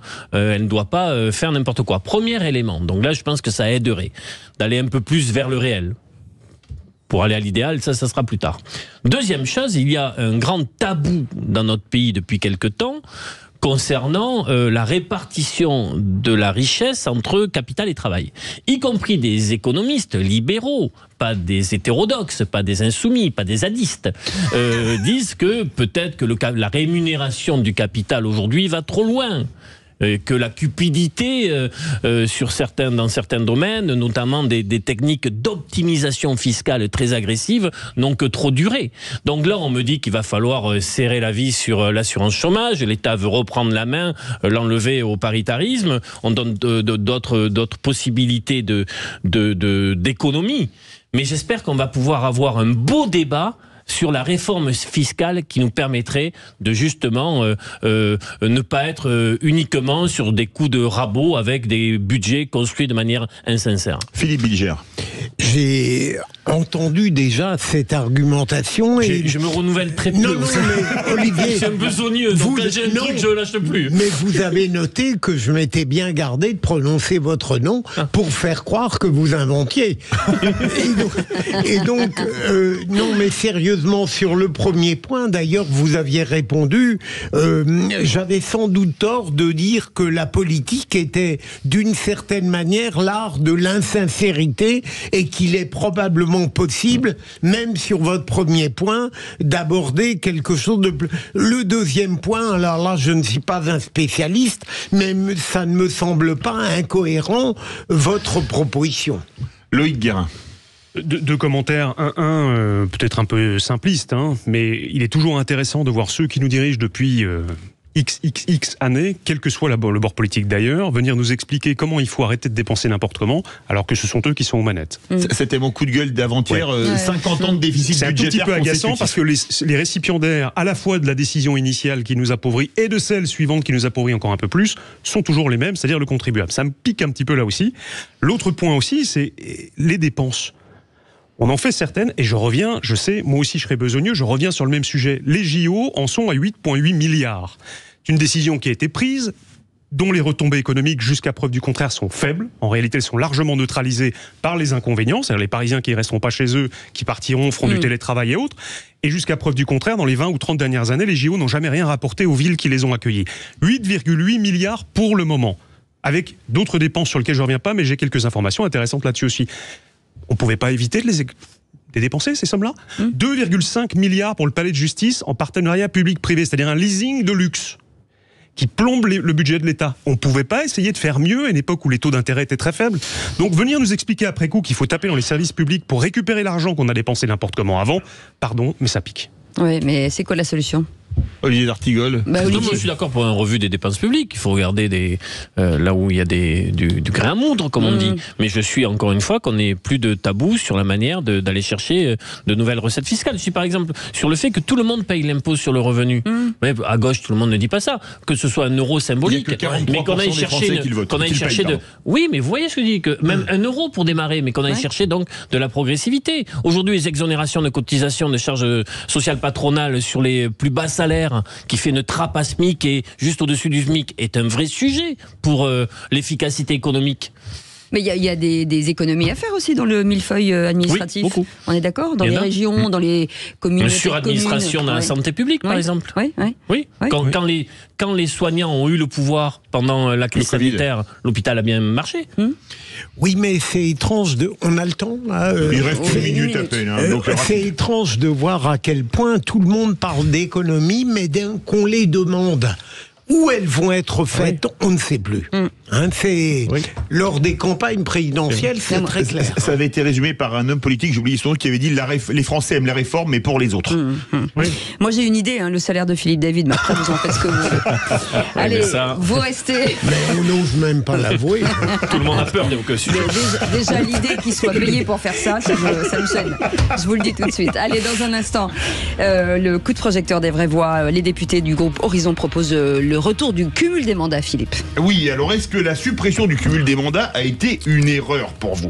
Pensez-vous qu'un élu national qui a un mandat local a une meilleure connaissance du terrain qu'un élu national qui n'en aurait pas? Êtes-vous pour une liberté totale ou pour un certain encadrement à 2 mandats par exemple? Et à cette question, faut-il autoriser à nouveau le cumul des mandats? Vous dites non à 75%. Vous voulez réagir? Le 0826 300 300. Et on va en parler avec Henri Alfandari, qui est avec nous, député Horizon d'Indre-et-Loire et rapporteur du texte. Bonsoir, merci d'être avec nous. Monsieur le député, est-ce que finalement le cumul des mandats aurait permis peut-être de prévenir la crise des Gilets jaunes? Probablement pas, non. On en parle dans un instant. Les 0826 300 300, vous pouvez réagir, bien entendu. À tout de suite.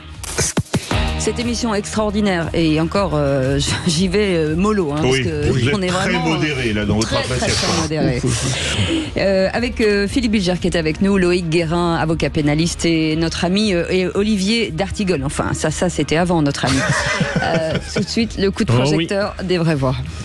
Les vraies voix Sud Radio, le coup de projecteur des vraies voix. Le cumul des mandats ne permet pas aux élus d'exercer au mieux chacun de leurs mandats. Cette proposition découle d'un constat que nous faisons tous et qui doit nous alarmer, la remise en cause de notre système de représentation de notre démocratie. Permettre aux parlementaires de cumuler avec un mandat d'adjoint au maire ou un mandat de vice-président d'une collectivité territoriale. 73% des Français estiment que le non-cumul des mandats est une bonne chose parce que les députés, je cite, peuvent ainsi se concentrer sur leur mandat national. Commençons à travailler à la première seconde jusqu'à la dernière. Et la démocratie, c'est mettre un terme à toutes les bonnes choses. Et donc 10 ans après l'interdiction, le parti d'Édouard Philippe ravive le débat sur le non-cumul des mandats. Le parti Horizon suggère donc de mettre à nouveau aux députés et aux sénateurs d'occuper des postes exécutifs locaux tels que adjoint au maire ou vice-président du département. On va en parler bien dans un instant. Cette proposition est présentée au nom de l'ancrage local des parlementaires. Alors parlons vrai. Est-ce que la suppression du cumul des mandats a été une erreur? Pensez-vous qu'un élu national qui a un élu local connaît mieux le terrain? Êtes-vous pour une liberté totale? C'est-à-dire on peut être conseiller général, maire, député ou sénateur, ou alors limité par exemple à 2 mandats? Êtes-vous, faut-il autoriser à nouveau le cumul des mandats? Vous dites non à 75% sur Twitter. On attend vos appels au 0826 300 300. Et notre expert pour en parler s'appelle Henri Alfandari, qui est député Horizon d'Indre-et-Loire et rapporteur du texte. Monsieur le député, merci d'être avec nous. Merci à vous. Merci. Philippe Bilger, ce cumul des mandats alors? Alors j'aime que déjà que dans sa formulation, la proposition de loi paraisse relever d'un juste milieu. Elle ne propose pas une sorte de cumul des mandats absolutiste. Deuxième élément, sans que je sois évidemment un spécialiste de tout cela, si on considère que le problème démocratique central aujourd'hui est la méconnaissance du centralisme parisien par rapport à la France des provinces, et pour moi, province c'est un très beau terme, je pense que la proposition de loi du groupe Horizon est porteuse de progrès, dans la mesure où il n'y a pas 36 manières de rapprocher la France paraît-il élitiste, à distance des problèmes de la France profonde, et de la France profonde précisément, sinon peut-être par cette répudiation du non-cumul des... Alors on peut discuter les modalités, mais je trouve que la piste est intéressante. Olivier d'Artigol. En écoutant Philippe, j'avais en mémoire la phrase d'Emmanuel Macron à ses députés: soyez fiers d'être des amateurs.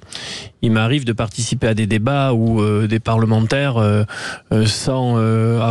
qui n'ont pas exercé de mandats locaux portent sur ou la province, ou alors certaines réalités concrètes, un regard très distancié, trop distancié. Et je trouve que la proposition de loi venant des rangs Horizon permettait non pas de revenir sur le tonitruant, un retour en arrière sur cette image du député maire un peu écrasante qui a eu sa forme d'efficacité à l'époque, mais le fait d'associer un parlement, un mandat national avec l'exercice, avec la participation à un exécutif dans un conseil municipal, une agglo, une PCI, ça permettrait justement de répondre à ce qui a été au cœur d'une crise politique, c'est-à-dire le sentiment d'être déconnecté. Et cette déconnexion, on pourrait y répondre de cette manière-là. Loïc Guérin. Alors, je vais probablement être ultra minoritaire, j'imagine, ce soir. Mais je suis... Alors, j'ai pas d'opinion ferme là-dessus, bien évidemment. C'est loin de ma spécialité. Mais pour l'avoir vécu, moi, en tant qu'élu de l'opposition aussi, donc à une petite, bien modeste expérience politique, je suis plutôt en désaccord, a priori, avec l'absence de cumul. Enfin, pour ce cumul-là, ça me gêne. Je vais vous donner 2-3 petites raisons. Un, l'ancrage local, je trouve que c'est peut-être faire erreur que de s'imaginer que ça va donner un ancrage local plus que simplement les permanences qu'un député peut avoir. On a eu, nous, l'expérience de certains députés qui avaient un ancrage local tout à fait ferme, sans pour autant avoir été maire de la ville en question, parce qu'ils y prêtaient attention, ils revenaient voir leurs contribuables, ils revenaient voir leurs électeurs, et ils rendaient des comptes régulièrement, ce qui était excellent. Donc je pense que c'est pas un passage obligé du tout pour avoir un ancrage local. Souvent, en plus, ils ont une expérience locale déjà par le passé, anciens maires, anciens élus. 1. 2, la difficulté que je vois, c'est la concentration autour des mêmes individus, d'une ribambelle de postes qui font qu'à la fin, dans certaines agglomérations, y compris de grosses agglomérations, on a des maires fantômes. Je dis pas fantoche, je dis fantôme. C'est-à-dire que c'est le premier adjoint qui, grosso modo, fait le gère la boutique. Donc venir dire j'ai un ancrage local, vous voyez, je suis élu local, mais en réalité, avoir délégué ça au premier adjoint, est-ce que ce n'est pas un faux nez ? Henri Alfandari, vaste programme et débat passionnant parce que il y a 50 nuances de cumul des mandats en fait. Oui, et d'ailleurs, on a supprimé le mandat national qui avait du sens, alors qu'on a laissé un cumul horizontal absolument débridé qui amplifie très largement les problématiques que vous venez de dire. Donc moi, là où je vous rejoins, c'est notre proposition, elle n'est pas absolutiste. On n'abroge pas la loi de 2014 parce qu'on est tout à fait conscient qu'il y avait des abus et qu'il fallait revenir sur ce type d'abus. En revanche, et sans uniformité, on ne demande pas à ce que l'ensemble des élus soit et un cumul. Ce qui est intéressant, c'est d'avoir la diversité d'expériences. Or, nous n'avons plus du tout ces expériences. Et on vous répondra, certains vous diront qu'on a 50% de députés qui ont un mandat local ou qui ont exercé un mandat local. Oui, un mandat. Et le problème, c'est que tout le monde confond mandat et fonction. Et avoir une fonction exécutive, être dans l'opérationnel, se rendre compte de la difficulté de mise en œuvre d'une politique publique, de l'incompréhension de votre concitoyen quand vous lui expliquez un problème d'urbanisme ou autre, ce n'est pas la même expérience. Et nous, ce qu'on pense profondément, c'est que cette expérience, elle est utile. Alors, elle ne doit pas être générale, c'est une liberté qu'on offre, mais en tout cas, elle a son utilité dans le débat public et dans la fabrique de la loi, parce qu'on voit bien que, enfin, vous l'entendez, on nous reproche une complexité réglementaire et normative extrême, et elle est en partie liée aux législateurs. Et dans notre manière de rédiger la loi, la confrontation aux problèmes de terrain apporte des solutions. C'est cette dimension qui est très importante, parce que bien sûr, tu peux être dans la permanence électorale et avoir un rapport direct au tracas, aux soucis de tes électeurs, des gens de la circonscription. Mais passer du dire au faire, être dans l'exécution d'une politique publique dans un exécutif local, ça permet, d'après moi, aux législateurs d'être beaucoup plus aiguisés concernant la traduction concrète de certaines décisions législatives. Vraiment. Alors, le dernier point est intéressant. Et il mérite effectivement l'attention. C'est un point auquel je n'avais pas nécessairement pensé d'ailleurs, pour être tout à fait honnête. Néanmoins, petite réserve. La fabrication de la loi, réellement, aujourd'hui, dans la République française avec ses défaillances, on en est où réellement ? L'initiative, sauf quand elle est téléguidée, vient essentiellement de l'exécutif. Faut être honnête. Voilà. Donc, faut être clair. Si c'est un argument que j'entends et qui a une pertinence que je reconnais volontiers. Néanmoins, à partir du moment où l'initiative vient de l'exécutif, pour l'essentiel des textes importants, on peut s'entendre là-dessus. Statistiquement, de toute façon, je sais que malheureusement, j'ai raison. Je dis malheureusement parce que je préférais ne pas l'avoir. Je vais vous contredire quand même. Très bien, on est là pour ça et je m'en réjouis à l'avance. Mais néanmoins, l'initiative venant principalement de l'exécutif, et je ne parle pas des coups où c'est un peu télécommandé. L'argument que vous m'opposez qui est valable est largement atténué. C'est-à-dire que cette connaissance du terrain qui fait qu'on serait un peu moins vers le normatif d'en haut, décorrélé des réalités de terrain, l'exécutif, lui, le terrain... Alors, je suis désolé, je vais devoir dire des des acronymes et des mots techniques très très ennuyeux et parfaitement inaudibles. C'est rien par rapport aux syndicats enseignants. Ne me faites pas d'ennemis, s'il vous plaît. Ce qui n'est pas faux. Bien sûr que l'essentiel dans la 5e est d'initiative gouvernementale. Je vais vous donner un exemple tout bête. Moi, j'ai été rapporteur sur la loi des énergies renouvelables, ce qui est donc un texte qui émane du gouvernement. Ce texte, comme toute la planification et la planification écologique à venir, et ça ira de plus en plus loin à venir, plus on va augmenter la planification, on le mise sur ce qu'on appelle nos documents d'orientation. Et c'est ce qu'on appelle des documents intégrateurs. C'est-à-dire que la hiérarchie des normes fait que le plus haut se décline sur celui d'en dessous et ainsi de suite. Jusqu'à vos fameux PLU, PLUI, carte communale, RNU, qui gèrent votre quotidien dans votre commune. Quand on choisit de mettre quelque chose dans ces documents et que la plupart des députés n'ont jamais eu à les manipuler sur le terrain, c'est-à-dire dans l'exercice, dire Madame, Monsieur, la décision en relation avec ce document est celle-ci, et que vous n'avez pas vécu cette incompréhension, vous ne ferez pas le même choix. Quand il s'agit de réviser ces documents, vous parliez de finances publiques tout à l'heure, qui induisent des coûts énormes à chaque fois en cabinet d'études et autres, et que vous ne le savez pas parce que vous n'avez pas eu à le gérer, et bien tout d'un coup, si vous voulez, vous voyez bien que même sur un véhicule gouvernemental, cette expérience-là, elle est précieuse. Et une fois de plus, il ne s'agit pas de dire que celui qui ne l'a pas n'a pas sa légitimité au Parlement, mais que la diversité des profils est intéressante dans la fabrique de la loi. Monsieur le député, est-ce que vous voyez cette proposition de loi comme parfaitement autonome, ou est-ce que vous êtes prêt à l'insérer dans un dispositif plus vaste qui destiné précisément à rendre la vie politique plus mobilisatrice et à faire en sorte que l'abstention ne soit pas cette plaie républicaine? Alors, très clairement, c'est pareil, c'est de la technique. Ce qu'on appelle les niches parlementaires ne permettent pas de faire des gros objets. Ce sont les véhicules gouvernementaux qui font des choses d'ampleur. Donc nous, on vient corriger un déséquilibre. Voilà ce qu'on fait avec ça. Mais bien sûr que ça s'inscrit dans des questions beaucoup plus larges. Ça s'inscrit dans la question du statut de l'élu, ça s'inscrit dans la question du cumul horizontal. Peut-être même que demain, ça s'inscrira dans une évolution des libertés locales, dans une révision du fameux millefeuille dont on parle tout le temps. Mais bon, dans le contexte dans lequel on est, c'est pas la peine de se mentir. Nous ne ferons pas d'avancée de cette ampleur-là. Est-ce que ça empêche de corriger quelque chose de ponctuel et d'utile? Absolument pas. Le sujet fait réagir au 0826 300 300. Bonsoir Emmanuel. Oui, bonsoir à tous. Un appel qui va faire plaisir Olivier d'Artigol, comme vous êtes de Pau. Oui, à côté, juste à côté. Vous êtes d'où? Mesplède, à côté d'Arthès de Berne. Je ne connais que ça. Hein. On vous écoute Emmanuel. Très bien. Alors écoutez, moi je suis de formation technique, donc je comprends que techniquement, moralement et humainement, il y a une volonté d'avoir un cumul des mandats. Sur le plan pratique, c'est effectivement quelque chose de très pertinent. Après, je pense que beaucoup de Français, dont moi en l'occurrence, auraient quelques difficultés par contre avec le cumul des salaires. On voit déjà aujourd'hui à la représentation nationale beaucoup de députés qui sont très souvent absents et qui a priori doivent percevoir l'intégralité de leur rémunération.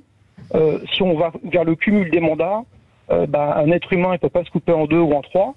Donc il faut qu'ils acceptent également de voir à la baisse leur rémunération en fonction des postes qu'ils occupent à temps partiel. Oui, il faut que ce soit partagé, monsieur le député, la réponse. Je pense qu'Emmanuel a parfaitement raison et il exprime la confusion qui est savamment entretenue sur cette notion de cumul. Parce qu'en fait, on fait dire que les Français sont opposés au cumul. Or, c'est pas vraiment ce qui les intéresse, en fait. Ce qui les intéresse, c'est ce que vient d'exprimer Emmanuel. Ils ne veulent pas qu'on cumule les indemnités. Ça, ils ne le veulent pas. Voilà, ils veulent qu'on travaille, qu'on soit à leur service, que quand on prend un mandat, on l'effectue pleinement. Mais à la rigueur, c'est vrai dans chacun de vos métiers. Hein. Voilà, et quand on ne le fait pas, normalement, la sanction, elle tombe. Alors, en politique, ça s'appelle l'élection, la sanction. Mais ce qu'ils ne veulent pas profondément, c'est le cumul des indemnités. Mais on ne le dit pas assez. C'est d'ores et déjà le cas et depuis 1992. Depuis 1992, aucun élu dans ce pays, qui soit élu local ou national, ne peut toucher plus qu'une fois et demie l'indemnité d'un parlementaire. Au-dessus, on écrête. C'est-à-dire, on coupe le sommet de la montagne. Ça n'existe pas. Henri Alfandéry, la question que j'ai envie de vous poser, c'est comment réagissent finalement les autres députés? Est-ce qu'ils sont plutôt enclins à ce type de cumul des mandats ou certains sont très réticents encore aujourd'hui? Et c'est transpartisan ou pas? Alors, bon, on va dire qu'il y a un bloc qui est ferme, qui est opposé, qui est essentiellement la partie qui a participé à la fin totale de toute forme de cumul de la loi de 2014, donc c'est-à-dire le Parti socialiste, les écologistes et les filles. Après, il y a des partis qui ont des tropismes plus d'élus locaux et de terrain, notamment le Parti communisme, qui n'est pas opposé. Et il y a des groupes qui ont une tradition de la Ve République, parce que n'oublions pas que tout ça se déroule dans des institutions qui s'appellent la Ve République. On peut ne plus en vouloir, mais il n'empêche que pour l'instant, c'est celles-là qui sont là. Et qu'elle est intimement pensée avec l'ancrage local. Et qu'on a déséquilibré quelque chose d'important en faisant ça. Et donc, les Républicains, ce type de groupe sont plutôt favorables. Chez nous, nous sommes bien sûr favorables. Et après, chez Renaissance, en fonction de là d'où on vient, les lignes seront différentes. Je reviens sur la question que je vous ai posée juste avant la pub, de dire est-ce que finalement un élu local, enfin en tout cas dans le cadre du cumul des mandats, est-ce qu'un élu aurait pu prévenir les gilets jaunes? Parce que c'est ce qu'on disait toujours, vous m'avez répondu non. Mais en fait, c'est ce terrain en fait que vous voulez sentir. Je suis désolé, je vais faire un peu la promotion de ce qu'on fait avec Édouard Philippe et Horizon. Édouard Philippe a décidé de rebâtir un parti, parce que c'est les mots de Gambetta, on ne gouverne jamais qu'avec son parti. Et l'autre chose qu'il a fait, c'est qu'il a créé un parti qui est non pas basé sur la circonscription, parce que généralement c'est très électoraliste, il l'a basé sur une unité qui est la commune, ce sont des comités municipaux. Parce qu'on veut que la discussion se fasse à partir du terrain. Donc quand je vous ai répondu non tout à l'heure, non, ça n'aurait pas suffi, étant donné l'état de la colère qui a été décrite un peu tout à l'heure, et du sentiment d'injustice et d'inéquité qui est extrêmement diffus, qui est de toute classe sociale. Enfin, voilà, on a ça dans le pays. Mais en revanche, faut jamais oublier que pour gouverner, on a besoin de relais, on a besoin de levier, et que oui, avoir des gens fortement implantés qui vont au-delà de la simple permanence, parce que moi, les gens qui viennent me parler dans la permanence ne me parlaient pas des mêmes choses qu'ils me parlaient quand j'étais maire. C'est bien sûr qu'il y a une présence de terrain, etc. Mais la discussion n'est pas la même et les sujets ne sont pas les mêmes. Et donc oui, peut-être qu'il y aurait plus eu de personnes qui auraient été en mesure de donner des alertes, voire aussi de mieux expliquer des réponses. Merci beaucoup Henri Alfandéry d'avoir été avec nous, un député Horizon d'Indre et Loire et rapporteur de ce texte. Vous reviendrez pour nous en parler, bien entendu. La suite. Merci. C'est bien d'avoir un député dans le débat. Bah oui, c'est bien, c'est bien. Merci Loïc Guérin, merci Olivier D'Artigol. C'est fini. Pourquoi c'est fini? Bah oui, c'est fini. Mais il est on voit pas passer le temps. Cécile, si vous permettez, j'ai trouvé un très mauvais jeu de mots sur le qui c'est qui l'a dit. Allez-y. C'est le cumul des mandats. Pas mal. Comme c'est vraiment la grande bagarre. Et des scandales en termes d'équité. Il est content de lui. Ce qui est bien, c'est qu'on a commencé cette émission sur une blague pourrie, et bien on finit pareil. Allez, vous restez avec nous dans un instant, un sujet très important, puisqu'on va parler de la santé des femmes, et pourquoi finalement la santé des femmes est un peu en retrait par rapport à celle des hommes. On en parle dans un instant, et merci d'être avec nous. 0826 300 300, vous pourrez bien entendu participer à cette émission. On en parle dans un instant. À tout de suite.